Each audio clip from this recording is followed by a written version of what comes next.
ဒီကြားရင်မှာကံမဲ့အမှတ်ပေးပွဲစဉ်၄ပွဲကြိုသုံးသက်ချက်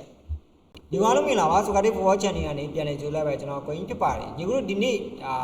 ချန်ပီယံလိတို့ယူရိုပါလိတို့ဒီကြားရင်မှာကန်တာတော့မရှိဘူးဒါပီးမယ်လိပွဲစဉ်တွေရှိမယ်စပိန်လာလီဂါပွဲစဉ်တွေရှိမယ်ပြီးရင်ဒါအီတလီဖလားဂျာမန်ဖလားပွဲစဉ်တွေရှိမယ်ပေါ့နော်ဒီပွဲစဉ်တွေထဲမှာကိုင်းဒါအကြိုက်၄ပွဲပေါ့နော်၄ပွဲပွဲချုပ်သုံးသက်ချက်နဲ့တင်ဆက်ပေးသွားမယ်ပေါ့နော်ပထမဆုံးကိုင်းမှာကျင်တာတေကန်ချန်လေး join တော့ပါတေကန်ချန်လေးမှာဒါတပွဲကောင်းလေးမောင်းကြတဲ့အမြဲတမ်းတင်ပေးတယ်အတူတူအမြဲတမ်းဖြစ်တယ်ပေါ့နော်ဒါကြောင့်တေကန် channel လေးကို join အောင်မပေးပါနဲ့ channel လေးကိုဒီ video ရဲ့ comment လေးမှာကိုင်းချထားပေးပါရနော်ကိုတို့ဒါ၄ပွဲဆိုလို့တို့ရှင်းနေမယ်သွားလိုက်မယ်နော်ပထမဆုံးပွဲ Fuan နဲ့ Man City လက်ရှိပေးထားတဲ့ body စီ City အသင်းဘက်ကနေတလုံးပလက်35ဂိုးပေါင်းစီ3လုံးပလက်40ဒါမနစ်က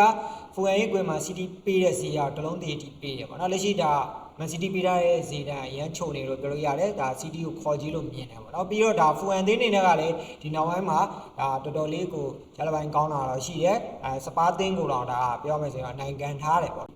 ဒါကြောင့်ဒီနေ့ပွဲစဉ်မှာတော့ဒါ Fuan အသင်းနေနဲ့ဒါ City ကိုတော့ဒါအကောင်းဆုံးကစားပြသွားမယ်လို့ထင်တယ်ကိုင်းရတော့ဒါကြောင့်အင်ရှင်း Fuan body လေးကြိုက်ပါတယ်နော်ဒုတိယတစ်ပွဲဂျူပင်နဲ့ဦးဒီနီလက်ရှိပေးထားတဲ့ body ဈေးမှာဆိုရင်နော်ဂျူပင်သင်းဘက်ကတလုံးပိုင်းနဲ့80ကိုပေါင်းချင်း3လုံး plus 60တီပေးထားရပေါ့နော်ဒီနေ့တင်းရတာဆယ်လာပိုင်းတော့တွေးဆောင်ထားမှုလို့ရှိတယ်အဲ့ဒါဆိုရင်တော့ဒါဂျူပင်သင်းနေနဲ့3-1ဆိုတဲ့ရလနဲ့ဒါဦးဒီနီကိုနိုင်ကန်ထားတော့ရှိရပေါ့နော်ကိုပြတ်နိုင်တာတဲ့ body လဲနိုင် body နိုင်ဂိုးပေါင်းစီဒါဇုံပေါ်ထားရလို့ပြောလို့ရတယ်ပေါ့နော်လက်ရှိကိုင်းဒါဂျူမီပေးတဲ့ body ဈေးတန်းကဒါပုံမှန်ဒါတွေးဆုံမှုမှာပေးတဲ့1.50ကြီးတဲ့ဆိုင်တော့ဒါပြင်းတယ်လို့ပြောလို့ရတယ်ဂျူပင်ကိုဒါ2စီလောက်တွက်လို့ရတယ်ပေါ့နော်ကိုင်းကဒီနေ့ပွဲလေးကိုတော့ဒါကိုဝေါင်းပေါ်ကြိုက်ပါတယ်ဒါ2-1တို့3-1တို့ဖြစ်သွားနိုင်တယ်3လုံးတော့ရောက်မယ်လို့ထင်တယ်ပေါ့နော်ဒါကြောင့်ဂျူပင်နဲ့ဦးဒီနီပွဲလေးကိုတော့ကိုင်းကတော့ကိုဝေါင်းပေါ်လေးကြိုက်ပါတယ်နော်ပြီးရင်တတိယတစ်ပွဲ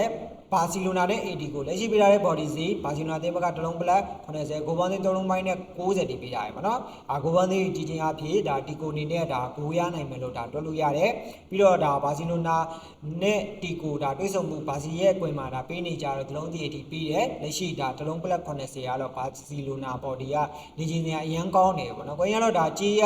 သုံးတက်တာဖြစ်တဲ့အတွက်ကြောင့်အဝေးကွင်း AD ကို body ကြိုက်ပါတယ်နော်တီကိုနေနဲ့ဒါတေလောက်တော့ကစားသွားနိုင်မယ်လို့ထင်တယ်ပေါ့နော်ဒီပွဲဒါတေလောက်ကြိုက်တယ်ပေါ့နော်ပြီးနောက်ဆုံးတစ်ပွဲဂျာမန်ဖလားတဲ့ရပါနော်ဒေါမွန်နဲ့လီဗာပူးစင်လက်ရှိပေးထားတဲ့ body ဈေးမှာဆိုရင်တော့ဒေါမွန်တင်ဘက်ကတလုံးပလက်80ကိုပေါင်း3လုံးတည်တီပေးထားရပါနော်ဒီတင်းရတာဘူနေနေ30နေရာမှာကန်ထားတယ်လီဗာပူးစင်ရဲ့ကွင်းမှာပေါ့နော်1-2ဆိုတဲ့ရလက်နဲ့ဒေါမွန်တင်ရတော့နိုင်တာတော့ရှိတယ်ကိုင်းကဒီနေ့ဒေါမွန်ဈေးတန်းတော့ဒါဘော်ဒီဈေးတန်းတော့တိတ်တော့မကြိုက်ဘူးပေါ့နော်ဈေးတန်းရမ်းချိုးတဲ့အနေအထားမျိုးလေးရှိနေတယ်ကိုင်းကတော့ဒီနေ့ပွဲလေးကိုတော့ဒါကိုပေါင်းဘော်လေးကြိုက်ပါတယ်3လုံးတော့ရောက်ပါတယ်နော်4လုံးရောက်မရောက်ကြည့်ရမယ်လို့ထင်ပါတယ်ဒါကြောင့်ဒေါမွန်နဲ့လီဗာပူးစင်ပွဲလေးကိုတော့ကိုပေါင်းဘော်လေးရွေးချယ်ပေးထားပါတယ်နော်ညီကိုတဲ့ဒါကိုင်းဒါ၄သိန်းပြန်ပြောပေးမယ်ဖူအန်နဲ့ Man City အင်ရှေဖူအန်ဘော်ဒီကြိုက်ပါတယ်ပြီးသွားရင်ဒါဂျူဗင်တက်နဲ့ဦးဒီနီကိုပေါင်းဘော်ကြိုက်ပါတယ်ဘာစီလိုနာနဲ့ AD ကိုဝေဝင်း AD ကိုဘော်ဒီကြိုက်ပါတယ်နော်နောက်ဆုံးပွဲဒေါမွန်နဲ့လီဗာပူးစင်ပွဲစဉ်မှာဆိုရင်တော့ကိုပေါင်းဘော်လေးထပ်ကြိုက်ပါတယ်နော်ညီကိုတို့ဒါစင်မြပါစေမောင်းပါစေလို့ကိုင်းစတောင်းပေးပါတယ်ကိုင်းပထမမှာခဲ့တယ်လို့အတေကန် channel လေး join ဖို့လည်းမမေ့ပါနဲ့နော်ကိုင်းလို့ဒါနောက်ရဲ့ပွဲစဉ်တွေမှာညီကိုတို့ပြန်ပြီးဆုံပါအောင်မယ်ကိုင်းအားပေးရတာ Facebook ကော TikTok ကော YouTube ကောညီကိုတို့ရင်းကြံကြွေးတွေမှာလည်းအားလုံးဒီနေရာပဲနှုတ်ဆက်လိုက်ပါတယ်